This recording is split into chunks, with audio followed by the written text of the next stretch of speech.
통해서 하나님께서 은혜 베풀어 주실 줄로 믿습니다. 아침부터 새벽부터 눈과 비가 막 섞여서 미끄러울 정도로 조금 그랬었는데 낮이 되니까 기온이 조금 올라서 눈이 많이 녹은 것 같습니다. 한 사람도 안 다치고 이렇게 나오신 것 같아서 너무 감사하게 생각하고요. 우리 주위에 계신 분들과 이렇게 인사를 나눈 후에 말씀을 또 듣도록 하겠습니다. 이렇게 한번 인사하겠습니다. 건강하게 신앙생활 합시다. 건강하게 신앙생활 합시다. 네. 모쪼록 건강하게 한 해의 삶을 또 살아내시는 저와 여러분 되시기를 바랍니다. 이번 주 금요일 날 토요일 이틀에 걸쳐서 우리 청년부에서 수련회를 가집니다. 특별히 우리 금요교대회가 3월 7일부터 재개가 되는데 이번 주 금요일은 8시에 다 함께 모이려고 합니다. 저희 교육자들, 사역자들 다 또 함께 할 텐데 우리 성도님들께서도 특별히 시간을 좀 내셔서 오셔가지고 우리 환우들을 위해서도 기도해 주시고 우리 청년들을 위해서 함께 힘을 합쳐서 이렇게 뜨겁게 한번 기도해 주시는 그런 시간이 좀 됐으면 좋겠습니다. 함께 해주시기를 부탁을 드리겠습니다. 말씀을 들어가도록 하겠습니다. 여러분, 성경시대에 전쟁의 질서가 있을까 질문이 생길 정도로 치열한 싸움이 있었던 시대를 꼽으라면 오늘 우리가 살펴봐야 될 사사시대였습니다. 사사시대 외에 그만큼의 또 전쟁이 있을 수 있을까? 물론 뒤쪽에 가면 전쟁의 왕이라고 이야기 불릴 수 있는 다윗과 솔로몬부터 시작해서 내용이 있습니다. 그럼에도 불구하고 무려 12명의 사사가 지도자죠. 재판하는 자인데 12명의 사사가 등장하여 그 시대를 알고자 내용을 읽는 자에게 굉장히 흥미진진한, 정말 이렇게 속도가 급하지 않습니까? 막 전쟁을 치르고 있는 그 모습을 하나의 스토리로 들려주는 굉장히 재미있는 그런 이야기라고 할 수가 있겠습니다. 계속되는 전쟁은요, 이스라엘 백성들로 하여금 지치도록 만들었을 것 같습니다. 그러나 하나님은 이 사사시대가 들어오기까지 분명히 이집트에서, 애굽에서 나올 때에 이스라엘 백성들을 약속의 땅으로 이끌어 주실 것이라 하나님 분명하게 약속을 하셨습니다. 걱정하지 마라. 내가 너희들의 신음소리를 들었다. 그래서 나는 애굽에서 끄집어내어서 저 약속한 가나안 땅으로 너희를 모두 이끌어낼 것이다 라고 약속했기 때문에 그들로 하여금 평안한 삶을 기대하게 했습니다. 당연한 이야기죠. 지도자 모세를 통한 광야의 여정, 그리고 여호수아를 통한 가나안 정복 전쟁의 결과는 실제로 그들의 기대와는 달랐습니다. 하나님이 분명히 이끌어 주시겠노라 약속하고 평안을 보장하셨는데 실제 들어와 보니까 계속되는 전쟁의 역사였고 피를 흘리며 목숨을 잃어야 했습니다. 이 일을 어찌하면 좋겠습니까? 그래서 성경은 그 이유를 물었습니다. 그리고 답변하기를 이스라엘 백성이 이렇게 피를 흘리고 목숨을 잃어야 했던 이유는 하나님 앞에서 죄를 지은 결과다, 이렇게 선언해버렸습니다.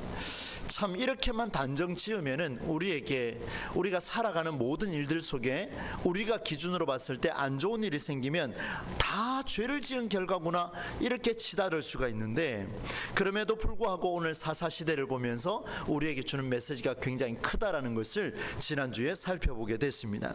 사사시대는 이렇게 반복하고 있습니다.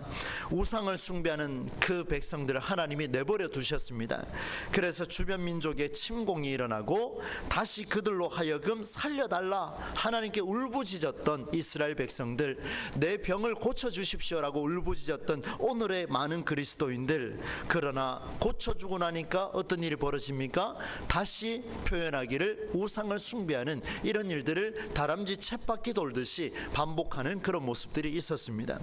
이것을 가리켜서 우리는 사사시대라고 이야기를 했고, 사사시대를 통해서 우리는 이런 반복되는 죄를 범해서는 안 된다라고 그렇게 배워왔지요.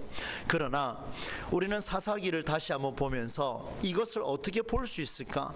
좀 더 근원적으로 우리가 볼 수 있는 게 없을까? 물론 죄를 짓고 하나님의 책망이 일어나고 내버려 두심으로 우상을 숭배하다가 울부짖으며 회개하고 통곡했을 때 하나님이 살려주시고 또다시 우상을 숭배하는 이런 일들은 겉으로 보이는 일들입니다.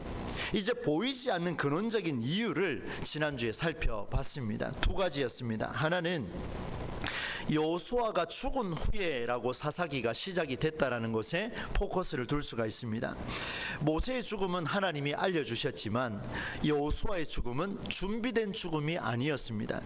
게다가 여호수아는 모세의 수종자로 출발했다가 여호와의 종으로 생을 마감했습니다. 그러면 이스라엘 백성들에게 여호수아가 죽었다라고 이야기하는 것은 여호와 하나님과 유일하게 소통했던 사람이 사라진 것과 같다라고 말씀을 드렸죠.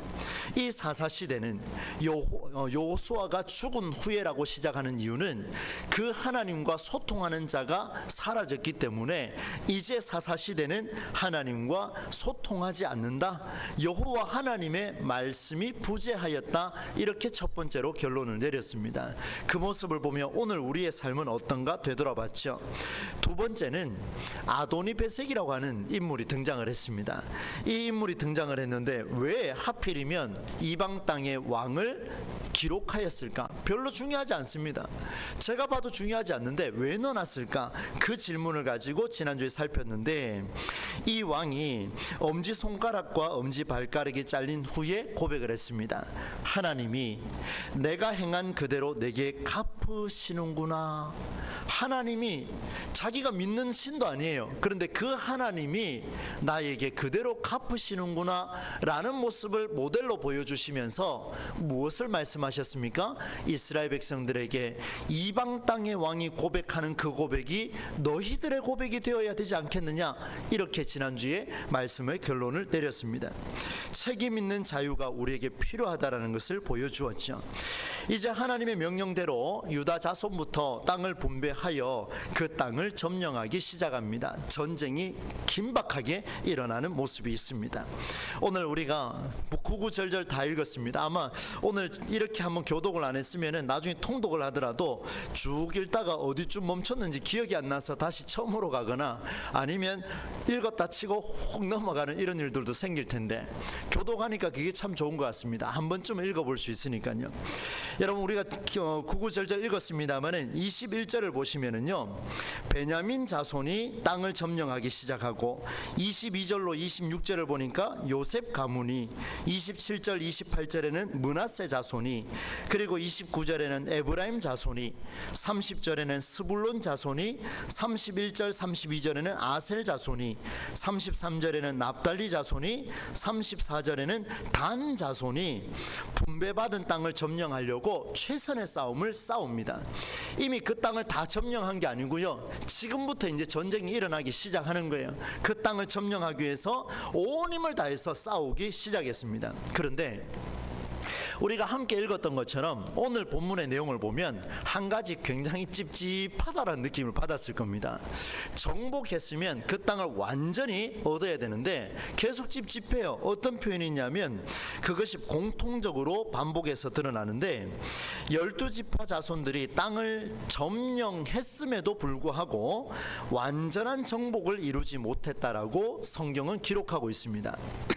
오늘 포커스가 여기에 있는데요, 이제 그 이야기를 한번 해보려고 여러분 유다와 시므온 자손이 어떻게 했는지 한번 보겠습니다. 여러분 성경에 보시면은 지금 잠깐 성경을 좀 봐야 될 것 같습니다. 17절 18절 말씀에 보면 유다와 시므온 형제가 가사와 아스글론 에그론 지역을 점령을 했습니다. 그런데 19절로 넘어가 보니까 뭐라고 기록하냐면 그 골짜기의 주민들이 무슨 병거가 있었다고 기록하고 있습니까?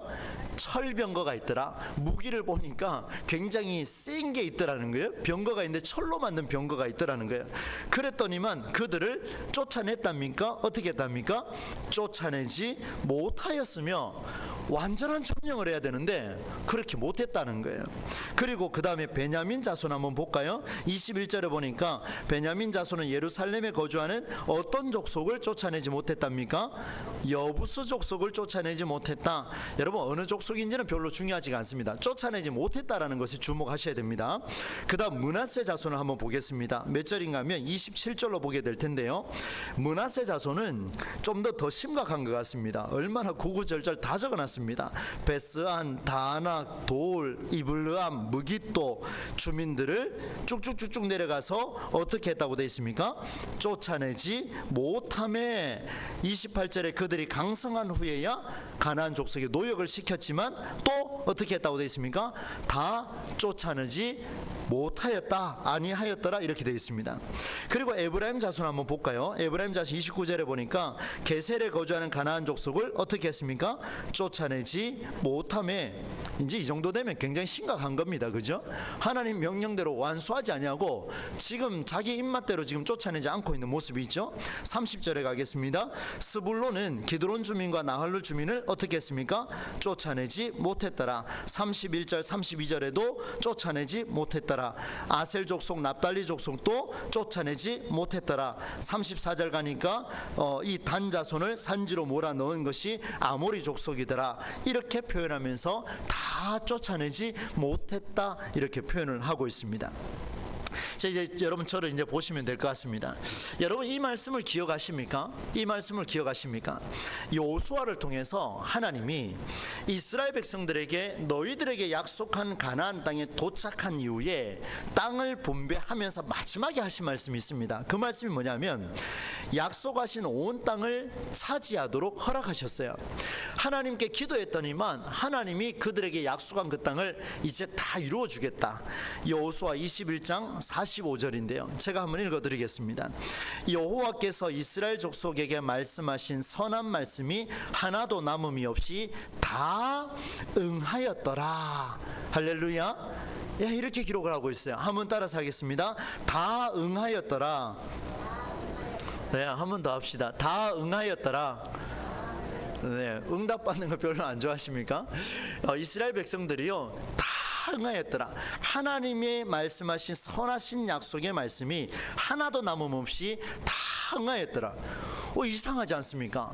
지금 출애굽하던 백성들에게도 가나안 땅을 주겠다 약속하셨고, 그리고 가나안 땅에 도착해서 요단강을 건너가서 땅을 점령하는데 땅을 분배하고 난 뒤에 너희에게 다 응하였더라 과거형을 써버렸습니다. He kept, 바로 다 지켜냈다, 이렇게 표현하고 있습니다. 그의 약속을 매 순간마다 이루어 주셨다라고 했습니다. 주실 것이다가 아니고 이미 주셨다 했습니다. 그런데 이스라엘을 향한 하나님의 말씀은 하나도 남음이 없이 다 응하였다라고 선언했지만 주목하셔야 됩니다. 이 하나님의 선언에 대해서 이스라엘 백성들의 응답은 남음이 없이 다 응하지 않았다라는 사실에 우리는 주목해야 하겠습니다. 지금 하나님께서는요 그 땅을 들어가서 너희가 목숨을 잃을지언정 그 땅을 점령하라 라고 선포하셨습니다.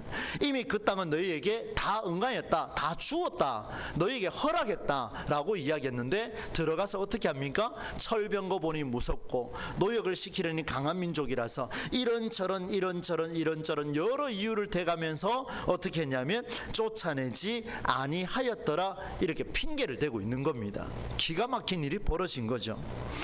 여러분, 실제로 가나안 땅에 들어가서 하나님의 말씀을 이루어가는 일에 있어서는 100%가 아니라 그들의 자유를 따라 퍼센테이지를 남겨두는 이런 일이 벌어졌습니다. 잘 한번 기억해 보십시오.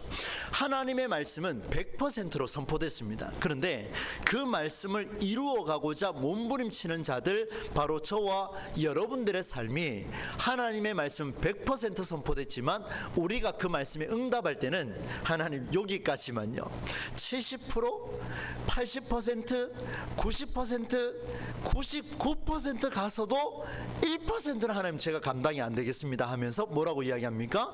하나님, 이제 내가 한계에 부딪혔습니다, 이런 말을 하고 있더라는 거예요. 이게 과연 믿음일까? 오늘 사사시대에 하나님께서 이스라엘 백성에게 말씀해 주고 있습니다. 이것은 그들이 어떤 생각으로 살아가는지를 보여주는 그런 대목이죠. 여러분, 하나님은 언제나 말씀을 근거하여 100% 이루어 가십니다. 여러분 믿으십니까?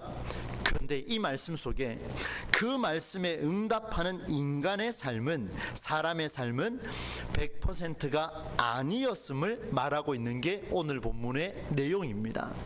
그렇게 100% 이행하지 않으면서 하나님은 내게 문제투성이로 만드셨습니다. 내가 그 말씀에 100% 응하지 않으면서 하나님은 내게 이런 시련을 주셨습니다. 내가 그렇게 하지 않으면서 하나님 앞에 이런 일을 허락하셨습니까? 라고 말하는 것은 믿음의 차원이 아니라는 것을 말씀해 주고 있지요.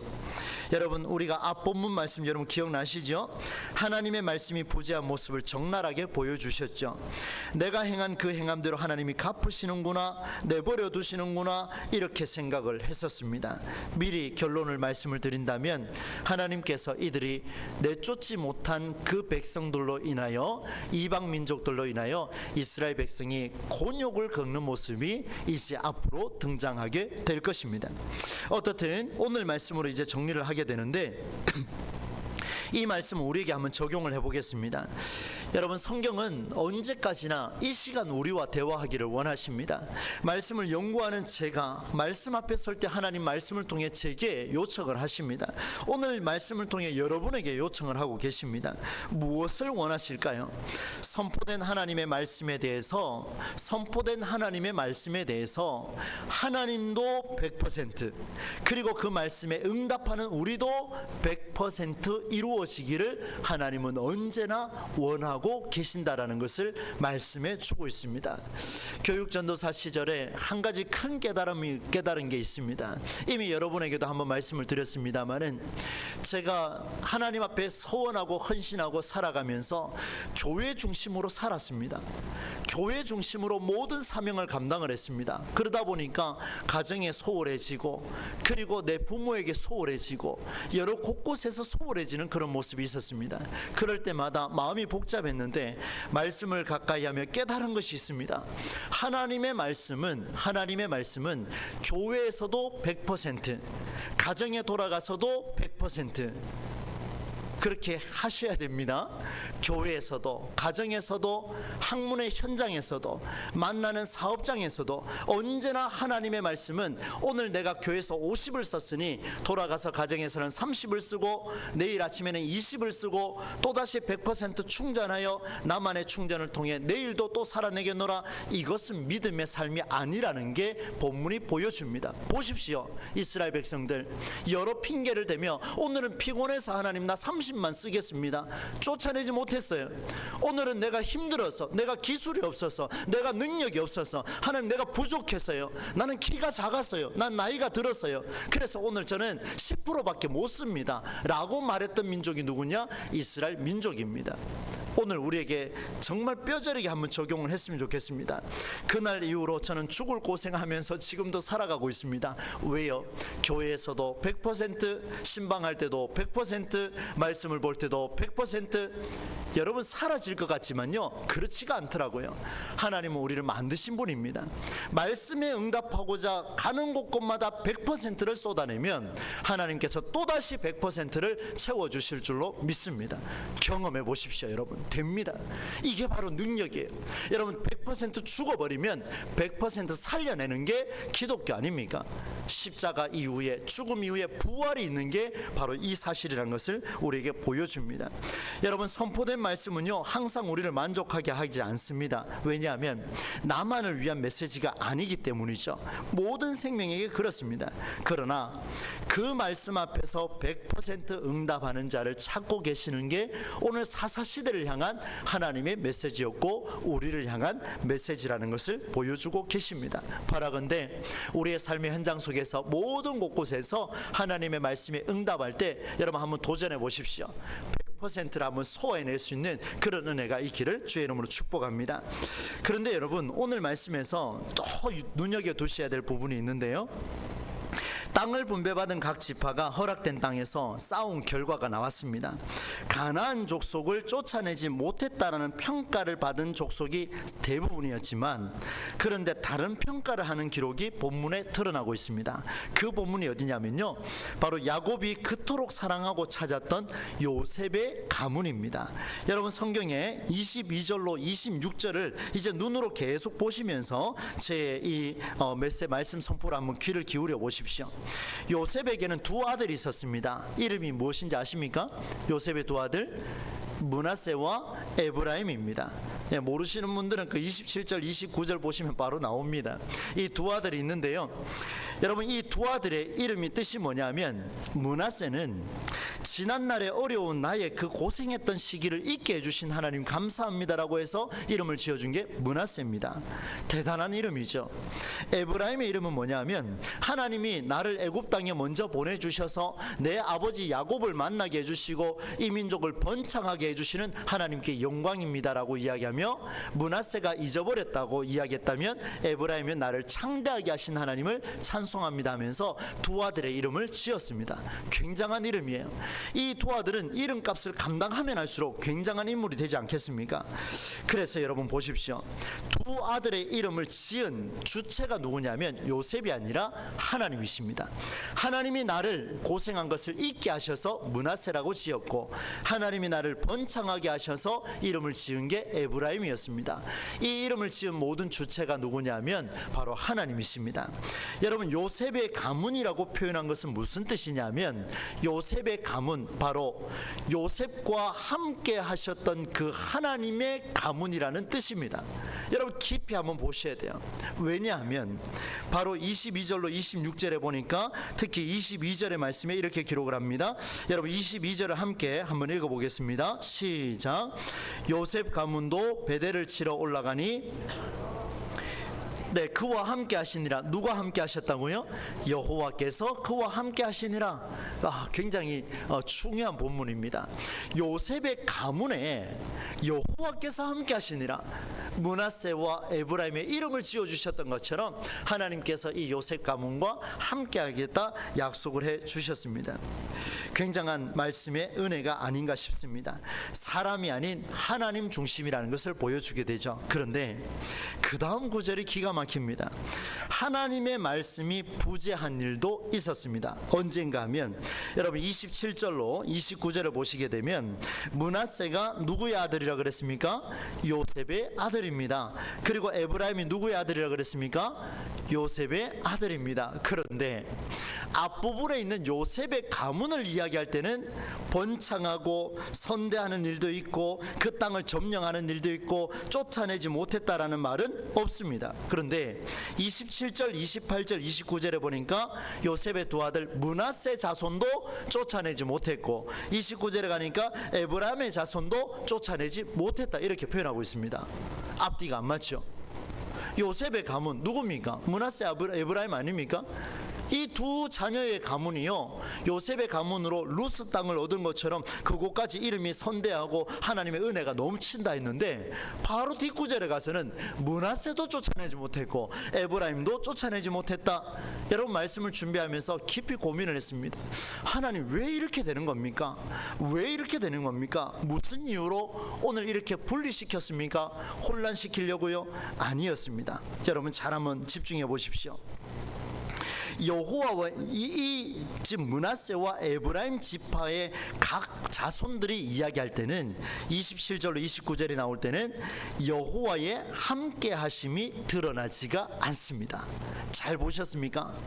위에 요셉 가문을 이야기할 때는 여호와께서 그와 함께 하시느라 표현하고 있지만, 밑으로 내려오면 그 이야기가 없습니다. 이게 무슨 말입니까? 사랑하는 성도 여러분, 각 지파가 가나안 족속을 쫓아내지 못한 일은 하나님 말씀 중심이 아니라 사람 중심인 결과이기 때문에 일어난 일이요, 그 안에는 하나님의 함께 하심보다 사람의 의지가 훨씬 더 강하게 드러났다는 것을 대면해 주는 게 오늘 본문의 메시지입니다. 보십시오. 요셉의 가문이라고 할지라도 각각의 므낫세와 에브라임으로 뿔뿔이 흩어져 버리니까 아버지와 함께 하셨던 그 하나님을 잊어버리고 이들은 어떻게 합니까? 각각의 핑계대로 그 있는 족속들을 쫓아내지 않습니다.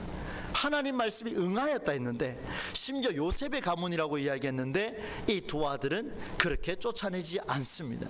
이건 정말 심각한 이야기 아닙니까? 심각한 이야기예요. 오늘 우리에게 주는 메시지가 굉장합니다. 므낫세와 에브라임 두 아들의 이름은 요셉의 가문으로 드러나거나 아니면 각각의 이름으로 드러나거나 모두 동일 인물입니다. 부정할 수 없지요. 요셉의 가문에 들어있는 사람도 므낫세와 에브라임, 그리고 각각으로 이야기할 때도 요셉의 가문에 들었습니다. 그러나 성경은 분리시켰습니다. 성경은 분리시켰습니다. 기억하셔야 합니다.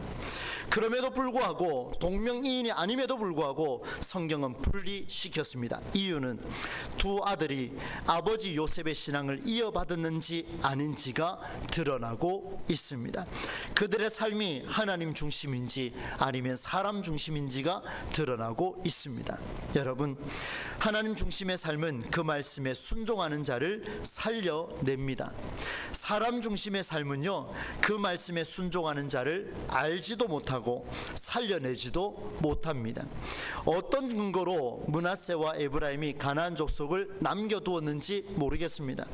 아무리 선한 이유로 그들을 남겨두었다 할지라도 사람 중심의 의지의 삶은 결국 모두 망하는 길로 갈 수밖에 없다라는 것을 오늘 성경은 보여주고 있습니다. 사랑하는 여러분, 우리의 의지는 필요합니다. 너무나 필요합니다. 그러나 하나님 중심의 삶의 안에 들어갔을 때에 우리의 의지가 작용돼야 됩니다.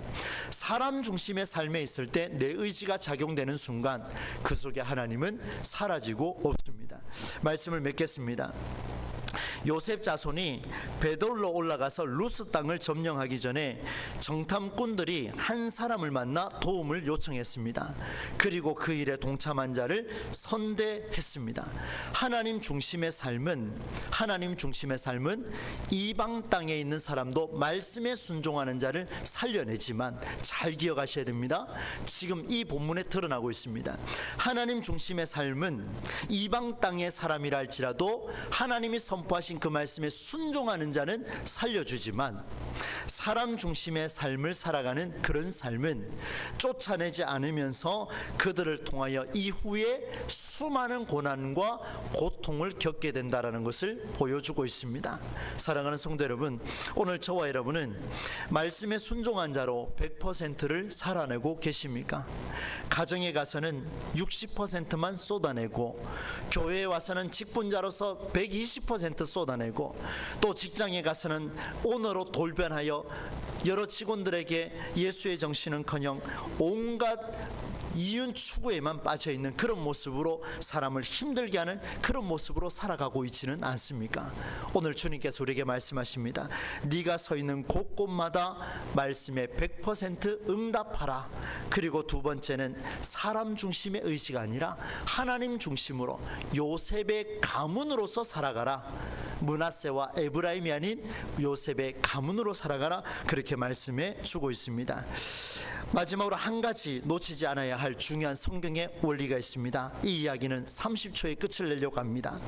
여러분, 요셉 가문이라는 평가와 므낫세와 에브라임이라는 이 쫓아내지 못한 평가, 그리고 나머지 족속에도 쫓아내지 못한 평가가 있음에도 불구하고 하나님은 그 땅을 이제 하나씩 하나씩 점령하게 만들어 주십니다. 이게 놀랍습니다. 우리의 의지로 망쳐놨다 할지라도 하나님은 여전히 100%로 그 말씀이 응하기 위해서 하나님은 일하고 계신다라는 것을 보여주고 계십니다. 여러분, 그래서 우리가 위로를 받는 겁니다.